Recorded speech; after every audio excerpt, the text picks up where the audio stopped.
activation is some glute activation, and I like to do some isometric stuff on a wall.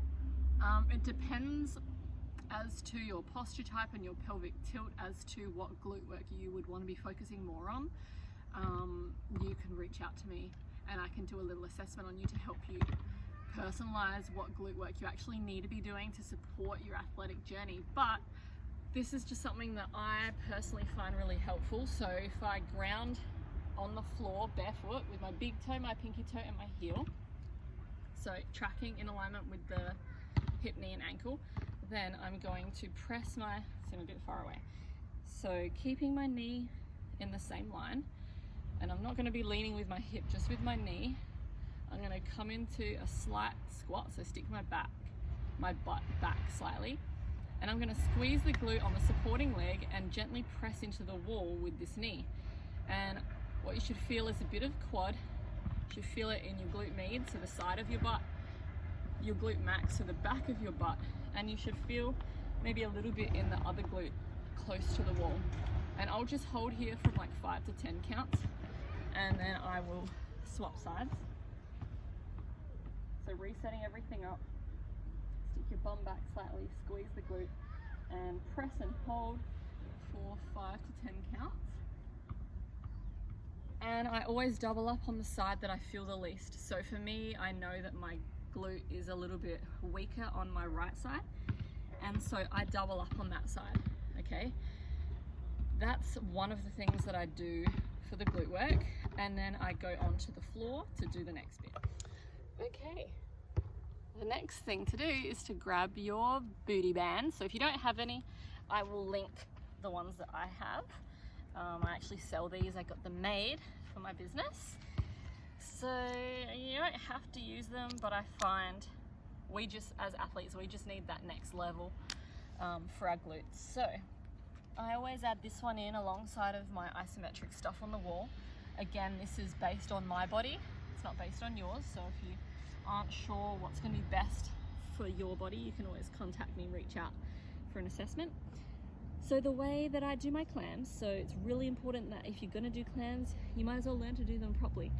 So the way that I begin my setup is I make sure that my rib and my hip are lengthening down away from the body. So what that does is it creates like a little mouse house under the waist.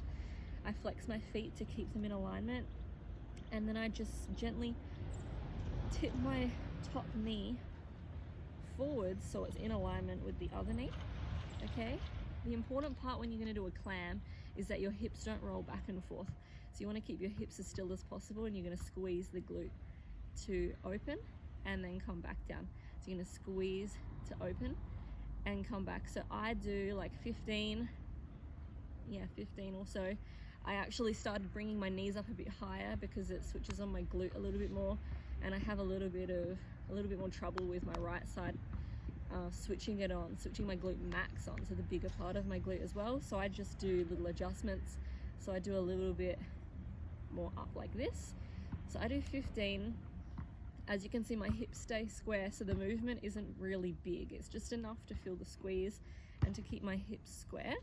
And then the next thing that I do is, let me just move this so you can see more. So I always do all areas of the glutes if needed, and I always add in some inner thigh because we need that rounded balance to support our knees and to help us when we're running. So everything does need to be in balance for optimal performance. Okay, so then I drop that top knee and then I flex and straighten the bottom leg, and I do some inner thigh work. So keeping the legs straight, I come up and tap, up and tap. So I do about 20 of these, 20 pulses, and then little teeny tiny circles each direction. And I do these really slow, keeping everything still, just focusing on the movement of the lower leg. And so you'll feel that all the way up through the inner thigh up to quite high into the groin. And then I'll repeat all of that glute stuff on the other side. Okay, so this is something that I have noticed a huge difference with before my gym work, before my track work. Sometimes I spend less time on it. It depends on how my body is feeling and to what my body wants more of on the day.